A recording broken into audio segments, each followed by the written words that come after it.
Okay, welcome everybody to our first meeting of the new year, 2021. We'll get underway, I guess, with the approval of the agenda. Everybody's had a chance to review it, and if there's nothing else to add, can I get a motion, please? Neepawa. Councilor Padua, seconded by Councilor Nadeau. Be it resolved that the Council of the Town of Neepawa approve the regular meeting agenda for January 5th, 2021. All in favor? Carried.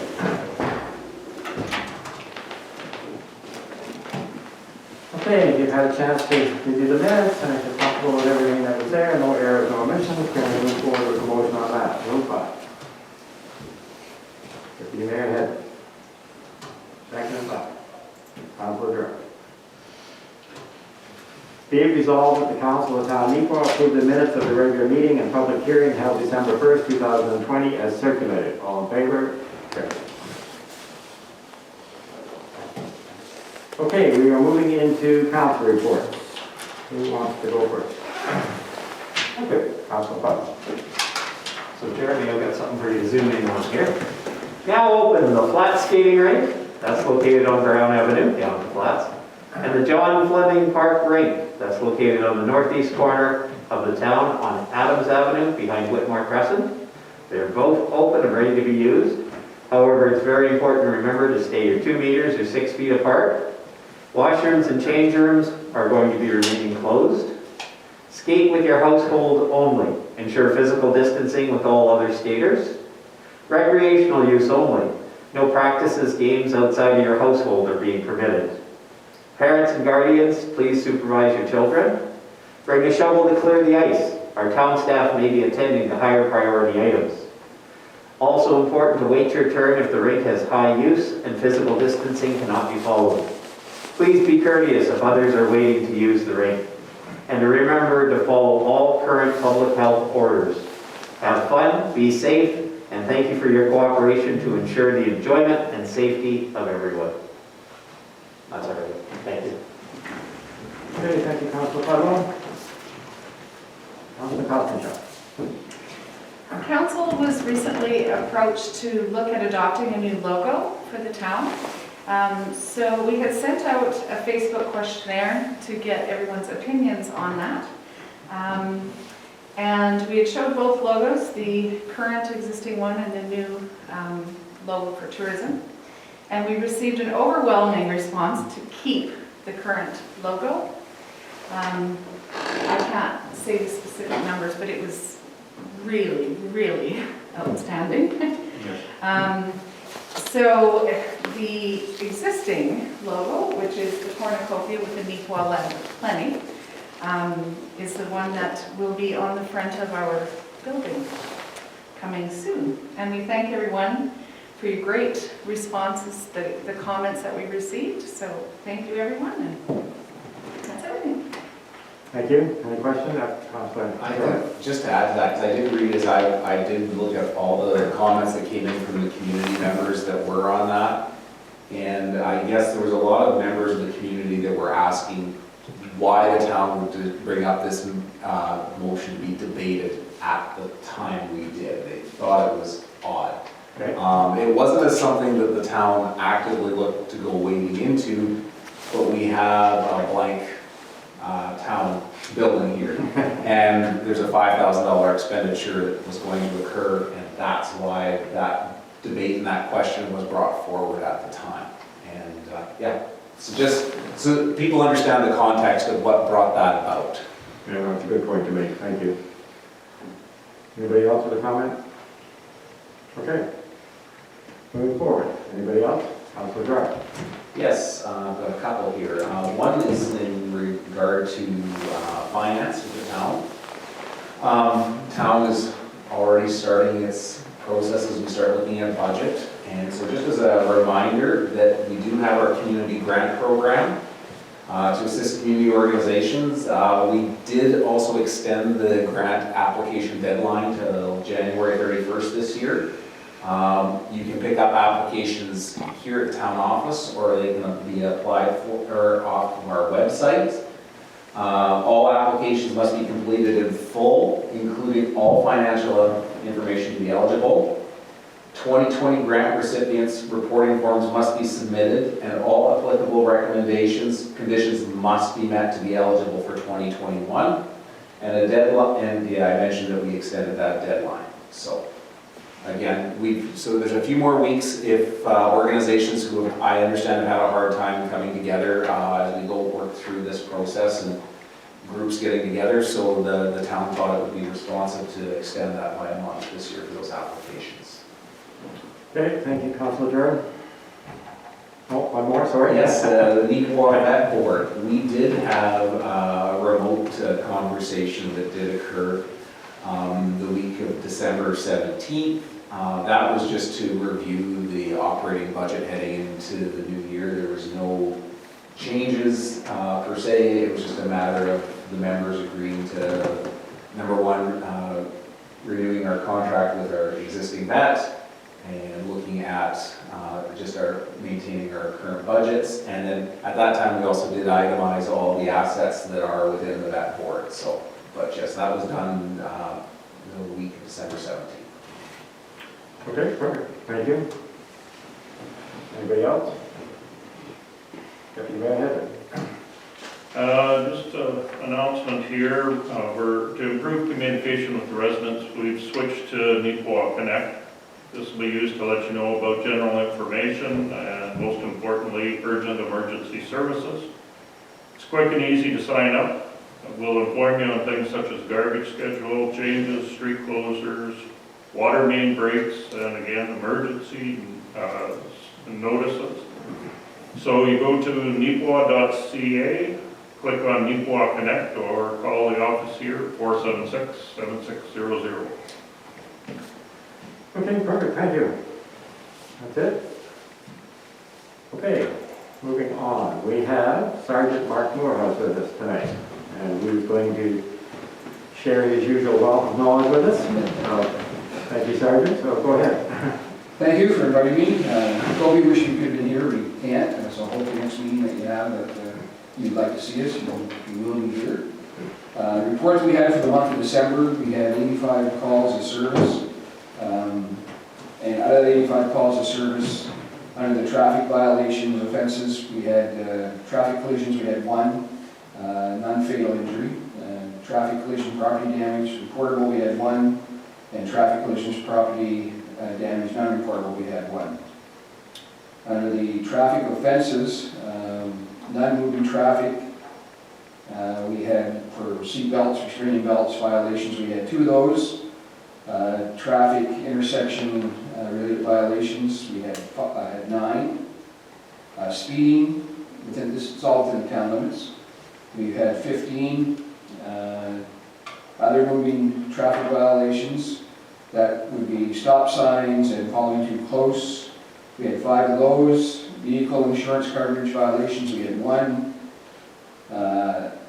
Other non-moving traffic, provincial, territorial, driving without license, valid, or tint on the windows, and obstructed license plates. We had 5 of those. Dangerous driving, we had 1, and driving without due care and intention, we had 1. Going down to traffic offenses, impaired operation, we had 1. Violations with provincial statutes within the town. Other provincial territorial statutes, not otherwise specific. Offenses only, we had 1 of those, and that's a public health order, where we laid a ticket on that. It was $1,296. Mental Health Act, we had 2. 911 calls, we had 1 of those. And Health Act COVID-19, we had 2 complaints of being at residence, people being at residence. So we went there. Quarantine Act, we checked the residents to make sure they're following the orders. There was 5, we had to go to that. And then we failed to comply with orders, probation order, we had 1. Written traffic offense warnings, we had 5 of those, so we're not all out there ticking, we're nice too. COVID-19, again, we had 2 more calls on that as well. Assault with a weapon causing bodily harm, we had 1. An assault, we had another 1. Theft of car, we had 1. Mischief, damage to property. We had one of those. That was a vehicle was keyed in town at the apartment building. And mischief, obstruct enjoyment of property, throwing beer cans into a neighbor's yard. We had one of those. Frauds, we had 3 of those. And that's, a lot of it is, people are calling up and saying that, you know, if you don't give us this money by this time, the RCMP is going to come. One person gave $8,000 away, and it was Bitcoin. They had to go with the Bitcoin and put it in Brandon. And another person had $3,500.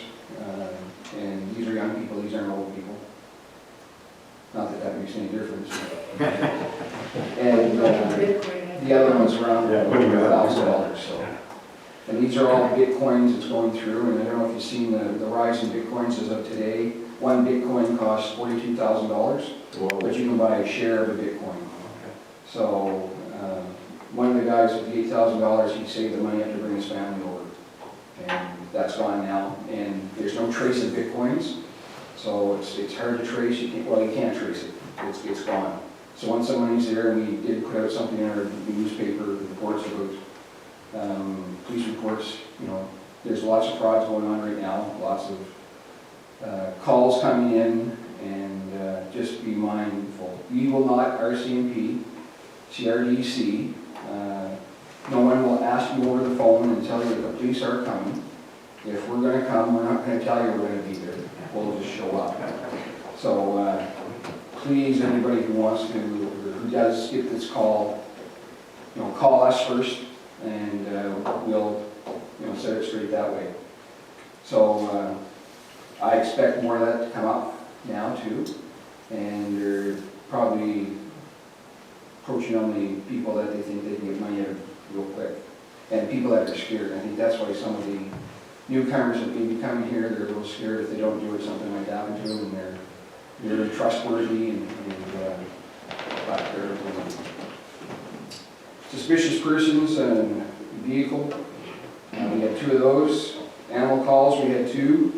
False alarms, we had 5, and that would be at some businesses and residential and vehicles. So. Do you still attend all those false alarms, Mark?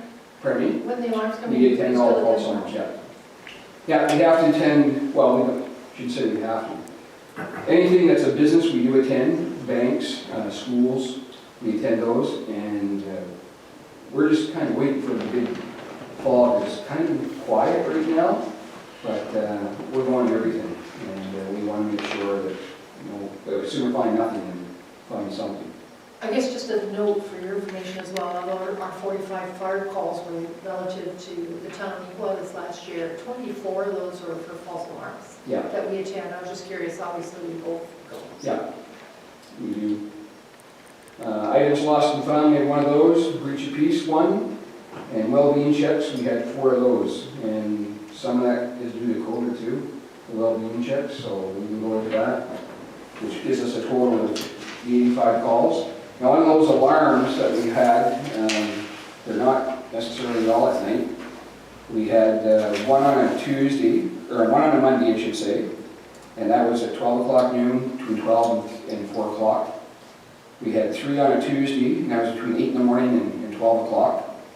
And we had 1 on a Saturday, which was between 8 o'clock and 12 o'clock.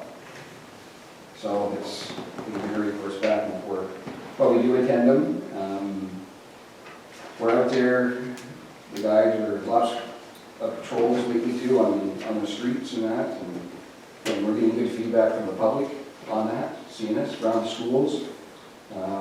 We have patrols around the schools every morning, and we try to get there at night too, or afternoon I should say. So it's, but it has been not as busy as it has been in non-COVID times, but hopefully everything will fall back in place. Not that we want it busy or anything like that, but just to see more people out and about and businesses opening. So, and that's our report. Any questions from anyone? So you're basically saying people obeyed the rules over the holidays then, correct? You're saying... Yeah, we had a couple of calls attended, and everything was there's so many people live in different houses, right? So, Right. and it's hard to tell if they just moved in or if they're just over there for the holidays. But we've been monitoring some of those houses that we've been at already, and to make sure that they're following the rules. And if not, then they will be seeing us again. Okay. Anybody else got any questions, any comments? Any new members lately? No new members. We've got, Depot, of course, hasn't been putting out anything yet. We'll start into, I should say now. But we were slated for, I think it was 80 for this province, and we're getting 8. So one of So, our local boys just graduated. or what? One of the local young men just graduated. Yeah, yeah. So we are getting a gentleman that he's hopefully going to sign, coming from Thompson, coming down. He's got 4 years' experience, so we're hoping he signs his form to come down, and I think he will. He's, of course, Kobe and one of the other gentlemen are corporal in Minnedosa. Was from Thompson, and we put in good words, and now we're getting some people calling and saying, hey, what's Neepawa like? So we're selling Neepawa to them, and it's not a hard sell, that's for sure. And they want to come here, so before, I don't know what it was, but people didn't seem to want to come. They wanted to go, once they came to the north, go to the cities, or stay in Winnipeg, or go to Brandon, or not be in anything smaller, but they're finding here, get all the amenities, you're close to everything, and the people are great, so. Totally agree. It's good to hear. Just one quick question. Now that we have a retailer of marijuana, have we seen any increases in No. crimes with that drug? No, nothing at all. It's, matter of fact, it's been running pretty well. I walk by there almost every night. There's some cars I know, some I don't. But no, we haven't had any problems with that whatsoever. Appreciate it. Okay, thank you, Mark. You're welcome. Okay, moving on. Manager of Operations, Denise. Thank you, Mayor McCutcheon. So we had a relatively quiet period here. We're quite fortunate not to have any snow for a while, and of course it had to come during Christmas break. So we had crews out clearing snow off and staff as well. Took a little bit longer and they're still tidying some stuff up just due to staff being on holidays and a skeleton crew there. But I'd like to remind some businesses that sidewalks are their responsibility to keep them clear for their patrons. Hopefully we can get people back in the doors. That also goes for any icing to ensure that they make them passable and safe. We do send our machines out, but we just do a quick, fast pass to ensure that patrons can walk down the whole thing. So we do ask businesses to tidy everything up. It's also a reminder to all residents not to push their snow from their driveways onto the street. It may seem the easy way to do it, but that snow is now your property as it falls on your driveway, so you must store it on your driveway or on your property or haul it to our snow dump at the north end of town. Another reminder to residents is that with the, this has come from the contractor, that garbage has been increasing steadily, and they have now asked, and this was in our contract, that they could start at 6 a.m. for collection. So we asked residents to put their carts out by 6 a.m. If that's a little early for you, do it the evening before. That way it can be picked up. Another note is that if your garbage or recycling is not picked up on its regular collection date, leave the cart out. The contractor has let you have a breakdown or something has interrupted their service stream. They will pick up the next day. Okay. Or later that day. Sometimes they work late in the evening, other times they actually come pick up on a weekend. It's important people leave it out and then not get caught with spend 4 weeks worth of recycling or garbage. And as Councillor Pudlow noted, staff have been busy with both of the rinks. As far as I understand, the residents in the north end will be doing most of the care of the rink on the John Fleming Park area, so I thank the residents in that area.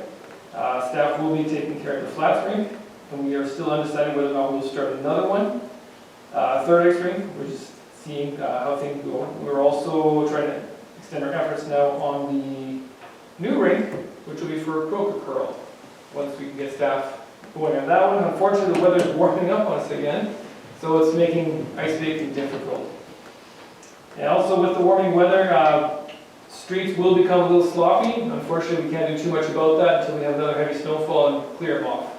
There'll be no snow clearing equipment going to another full town-wide clearing until we have an acceptable amount of accumulation to warrant it.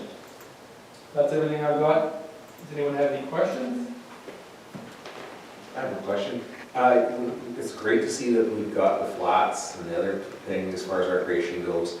Have we opened up some of our other parks and playgrounds that we're allowed to as well for residents to get at now? I'm unfamiliar if we have, I don't know. Yes, we have. Yes. We have, so those are open now for the residents to make use of as well. So that would involve anything around town as far as our facilities outdoors there are. Yeah, the playgrounds, I guess they just haven't been opened up. Okay. I wasn't sure if that was in our requirements. And the walking trails, we've been doing our park to plow some of them out, so the residents can't go out and walk. If they don't do streets, they can do parks, etc. So, Good. again, it's back to the social distancing and please abide by all rules so that they stay open. What about the bike park, Denise? How does that work? Is it just, The perimeter trails, I haven't gone up there to see if anyone's been walking it. I don't know, Mary, have you walked it? Yes, yeah. There's the park in the trees along the Yeah. east side is kind of blown in a bit, but people are finding their way around. But yeah, there's a path well trodden around the park there. Good. okay. You know, I'd like to say, with the new trail park, I took my kids sliding there the other day, and there's not quite enough snow to have a really good slide down the hill, but we were the first to slide there. Definitely, it'll be unique for people to find a good place to slide. But it's definitely got some opportunity for some multiple uses this winter. And this is Manitoba, so I'm assuming we will see more snow at some point. Yeah, sure. Okay, thank you, Denise. Okay, our EDO, mail and crew. Thank you and Happy New Year. Yeah. This is a bit of a year-end report for me. Well, it's an understatement to say that COVID-19 threw a curveball at our businesses this year, but I'm happy to say that in spite of the early predictions of up to 35% business closure because of COVID, Neepawa has certainly not seen that level of impact. Our businesses have been resilient and found amazing ways to make things work for themselves. I've provided a list of the economic development business changes that I've seen over the past year for you to review. There's been a lot of interest in housing development in Neepawa in the past year. There are developers asking about supply and demand issues in Neepawa, and I answer as best I can. I think this is going to be a challenge ongoing until we get some increased housing stock in town.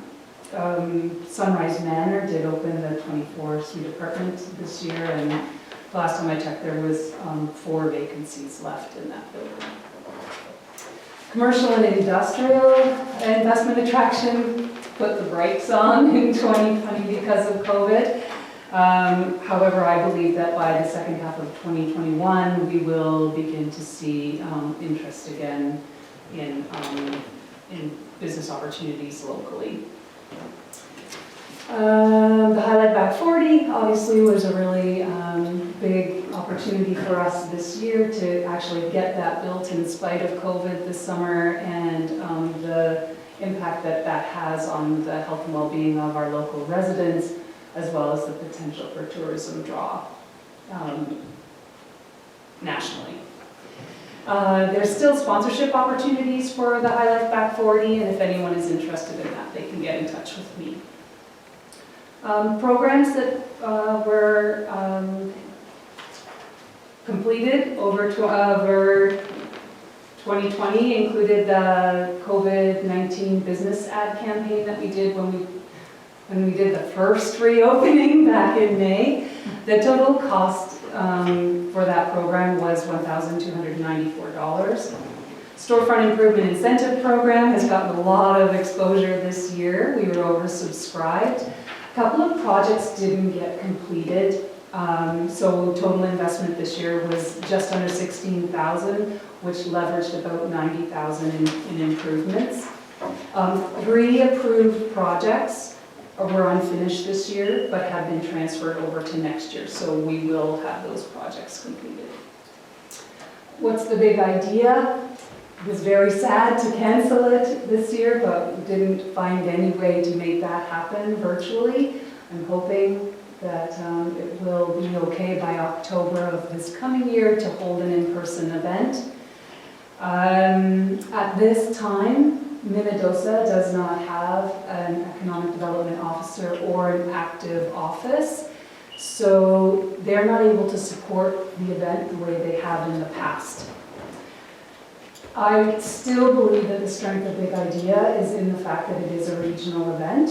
So I will be hosting the event this year and finding industry partners that will help me to support the regional entrepreneurs. So like I work with Futurepreneur and like the Women's Enterprise Center of Manitoba, and they have said that they would be willing to support me with What's the Big Idea and give me extra support for the entrepreneurs that can use their help. So we will find a way to do What's the Big Idea 2021. Neepawa Tourism, our signage program, we have the sign at Mountain and Highway 16. There will be more signage that will be visible in the spring, and we'll continue to wrap that up because of the grant funding that has to be finished by the end of March. We are updating our tourism brochure for 2021 to include the High Life Back 40, and that will go right across the province through Travel Manitoba, and hopefully bring in more tourists when we're ready to do that. Continue to work on partnerships, Chamber of Commerce, the Yellowhead Investment Corridor, the 4 community partners along the corridor agreed to another 3-year program for starting in 2020. The Westman Opportunities Leadership Group, which is the soybean crush plant attraction group, did not meet in 2020. Foreign direct investment just didn't happen with COVID. We did a partnership with High Life and local employers for COVID Safe.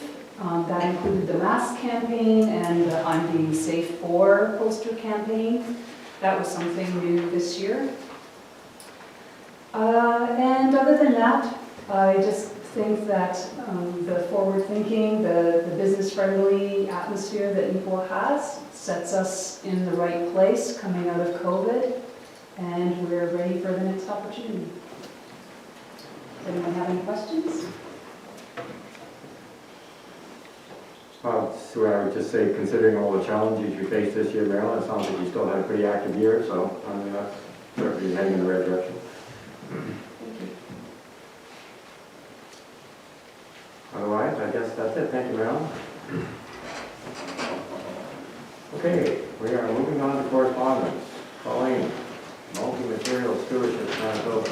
So this is just the annual letter you received to give you an idea of what you're going to receive in revenues in the 2021 year. The amount of Neepawa will be $76,082.69. It represents 225 tons of recycled material, including eligible cardboard at a rate of $354.58 per ton.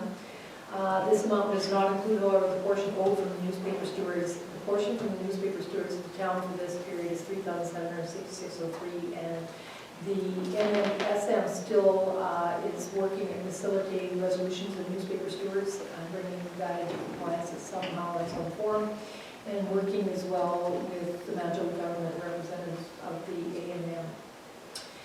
Just encourage all municipalities to review your list of materials that you're accepting under the program, making sure you're capturing all of the available monies that are mandatory for the materials in the program. And they're available to assist with support, provide pamphlets or user information to promote the recycling, and also a mention of the recycling tool called Recyclopedia, which we have on our website. People can go there and actually have a good look at what the accepted materials are. So do we have any idea how much of our recycling gets rejected? Do we know that number at all? Or no, that's just, No.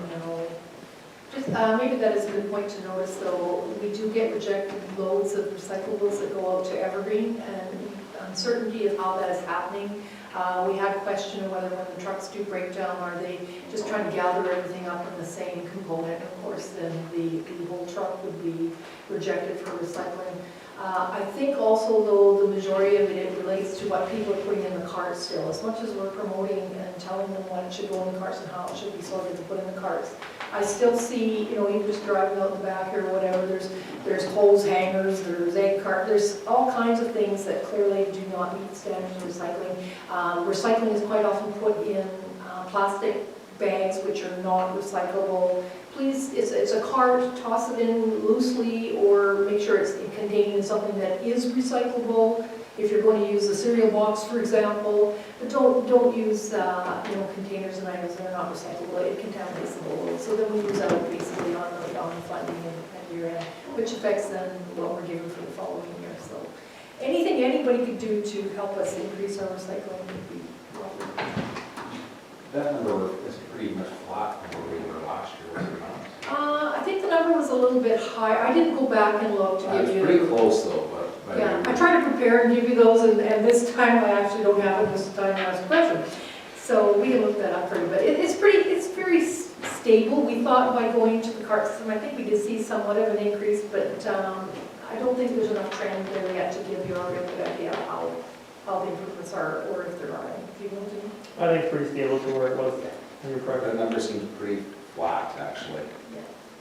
So does it say at the top of the letter there that it's a 3-year average, so we won't really see the significant gain for No, another? well, that's the trouble, right? So, and even with our recycling and our new cart collection contract, until we actually get through a little bit of recycle with that, we're not going to notice a big trend. Okay, thank you. The next one we received is from the Shock Trauma Air Rescue Service, or STARS. They excel as a world leader in delivery of emergency medical care and continue to pave the way in creating a more advanced and comprehensive critical care program in Western Canada. In 2018, they embarked on a new challenge. They're looking at replacing their aging aircrafts. Helicopters are going to basically be phased out. They are much costlier to maintain, and to continue delivering their vital life-saving services into the future, we need a new fleet of aircraft. So the aircraft of choice at this point is the Airbus H145. The cost of each one of those is about $13 million. In addition, we need to fund an intensive training program for our pilots and engineers that will ensure each patient continues to receive critical care in flight and is transported to the hospital in the most efficient and safest way possible. The goal for this particular fundraising campaign is to raise $5 million towards the purchase of that new helicopter, and so far they've raised in excess of $1.3 million. They know the COVID pandemic has impacted everyone, including them. However, the delivery of critical care services must be maintained. As a result, they're respectfully requesting assistance to help raise the remaining $3.7 million, and asking all municipalities, including Neepawa, to consider a contribution to the STARS for the fleet renewal campaign. Yeah, I think the reason we brought that to the table tonight for the council just to hear this is that, and I don't think we have that information yet, Colleen, but we're not quite sure how the funding model works on the STARS service. We're not sure how much the provincial government involves, and I think that's why we brought it to the table, because we're not sure, how much the municipality should engage in this, but we just wanted you to be aware of it. And I think probably for the moment, we're going to do some more study on it and just get a better idea of how they are looking for that kind of money from all municipalities. At least I don't understand it. I don't know if anybody else has any comments on it. I think it's a yearly donation request, but I have heard from residents that they're personally going to make a donation on their own behalf, which is really, really great of our residents, because they value that service, to have that service. But you're right, I don't fully understand the model, if the province, if they are leasing it out, or how that works. Yeah, so maybe we're going to take a little bit more look into this, and then maybe we'll bring it back to the table one more time once we get a better understanding of it. We just wanted you to be aware of it. Okay. The next one is Katie Cares, or Katie's Cottage. They, just some information they're sharing, it's also a funding request. They're located directly east of the Boundary Trails Hospital between Winkler and Morden. It was a dream and vision of Caitlin Reimer, and then at the age of 13 she was diagnosed with cancer. She wanted to give back to her community in a real meaningful way.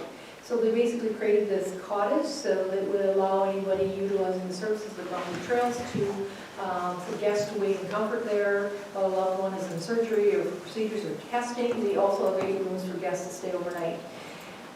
It's a 4,200 square foot home, and of course they provide breakfast and would accommodate day guests as well. The fee is $45.20 overnight guests, and day guests is just by donation. So guests from across Manitoba and from the constituency over here have stayed at Katie's Cottage, and they're just looking for, if it's possible, for a donation of some sort to keep them operational. Okay, again, I think we just bring it to the table for just, for the council to be aware of it, and I don't know if there's anything we need to do tonight, but it's something to think about and maybe to have a discussion on and then to make a decision maybe at a later date whether this is something we want to engage with or not. If anybody else has any comment on it? Okay. The next one then is from the province of Manitoba. We have had discussions, as probably everybody's aware of by now. In the course of the last month, the province actually has moved towards removing legislation that provided criteria for Sunday and holiday shopping. So they expedited the proclamation of new legislation that allows retailers to stay open later on Sundays and holidays starting on December 12th, and that was a Saturday. The idea was to provide flexibility to businesses and customers and allow more opportunity for curbside pickup and delivery options, as well as longer in-person shopping hours to minimize crowds. So the reason for expediting this in response to COVID, as much as it was proclaimed, or the intent was to proclaim it, they pushed it forward a little more quickly. So Bill 4, the Retail Business Hours of Operation Act, eliminates retail shopping hours restrictions so businesses are no longer required to close after 6 p.m. on Sundays and certain holidays. It will give all businesses in Manitoba the choice to remain open later on Sundays and during the statutory holidays. However, it gives municipalities the authority to pass bylaws should they prefer to keep some restrictions in place. It needs to be clear, though, the province will remain its current retail hour restrictions on Remembrance Day, so that would be the only day that will still have restriction.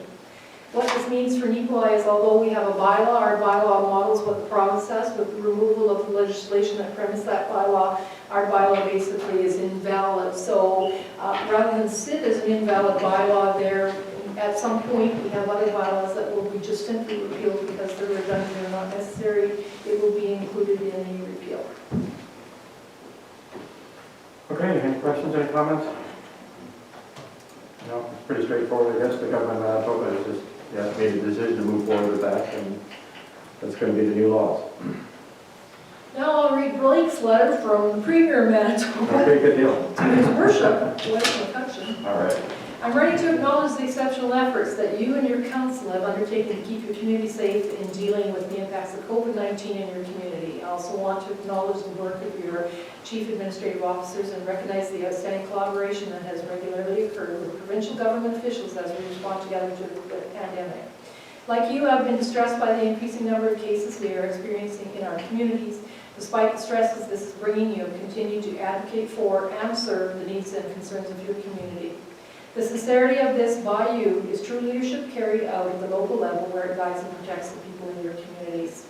Please be assured of my continued support for everything you have done. Equally so, please be assured that our government will continue to do everything it can to assist in these efforts and that we will continue to be an advocate for municipalities with the federal government beyond what we have already negotiated to date on your behalf. In addition to this negotiated support, this year municipalities will be receiving over $600 million in provincial funding support, or almost double the budgeted amount.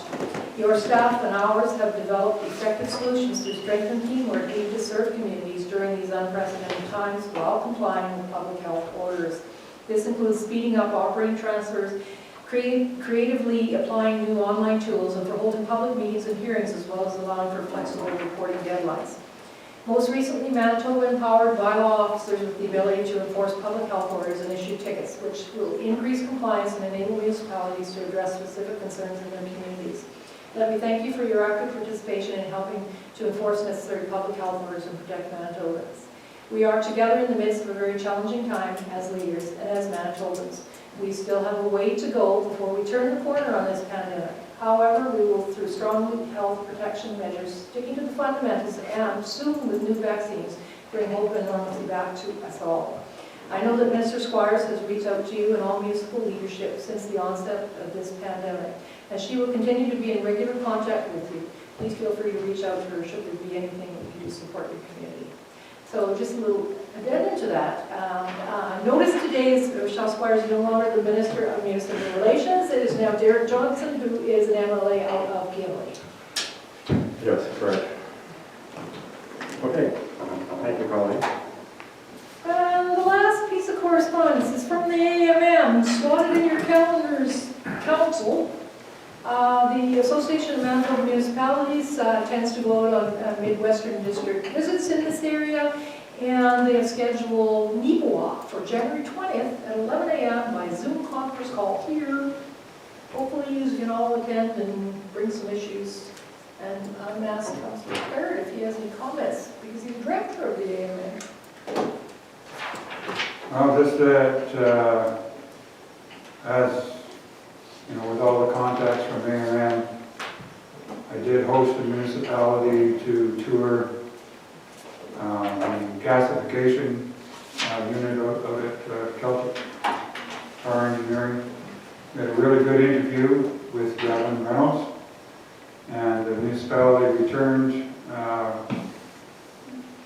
with a lot of knowledge from it. It was something that they were entertaining.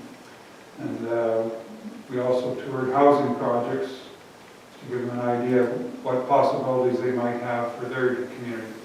So AMM's been a pretty good thing for the town of Neepawa. We've gained a lot of exposure. I know, I would agree with that. Okay, perfect, thank you, Mary. Okay, moving on to finance. Everybody's had a chance to look at the financial statement. We'll move forward with the motion. Moved by Councilor Gerard. Seconded by Councilor Nadeau. Be it resolved that we approve the financial statement for the month ending November 30th, 2020. All in favor? Carried. And we're also looking at, we've had a chance to review the December accounts. Move forward with a motion on that.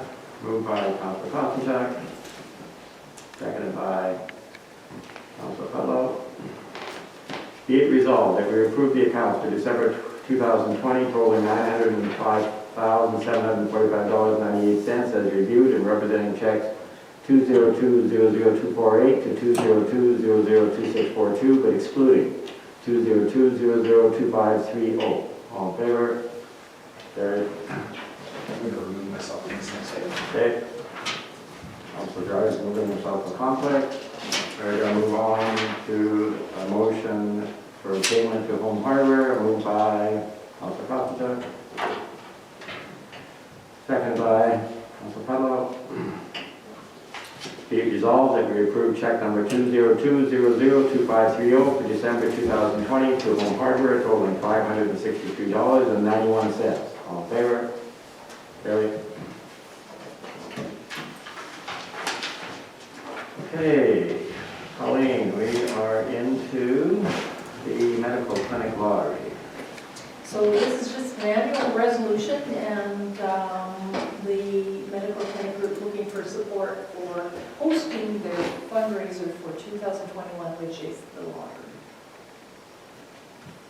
Okay, I think that's pretty straightforward unless there's any comments. Okay, we'll move forward with that resolution. Moved by Councilor Perry. Seconded by Deputy Mayor Henry. Whereas the Neepawa and District Medical Committee, as represented by the municipal jurisdictions of Neepawa, Glenelg, Lansdowne, North Cypress, Langford, and Rosedale, will be filing an application to obtain a charitable gaming license as part of their annual fundraising efforts in 2021 to sustain and improve health services for the committee and surrounding areas. Therefore, be it resolved that based on the contribution sharing agreement, the Council for the Town of Neepawa agreed to financially support the committee in their efforts to secure a license and raise money for the Neepawa and District Wellness Center in 2021. All in favor? Carried. Okay, we are down to, if anybody else has anything to say before we adjourn our meeting. Is there any comments tonight? Any burning issues anybody wants to talk about? No? Okay. Just All right. go Canada, go. Yeah, that's right. That's right, we got 45 minutes, so start at 8:30. Go Canada. Okay, if there's nothing else, we will move forward to adjournment. Move by Councilor Butler, seconded by Councilor Costello. Be it resolved that the Council of Town Neepawa do now adjourn this Thursday meeting of council at 7:50 p.m. All in favor? Carried.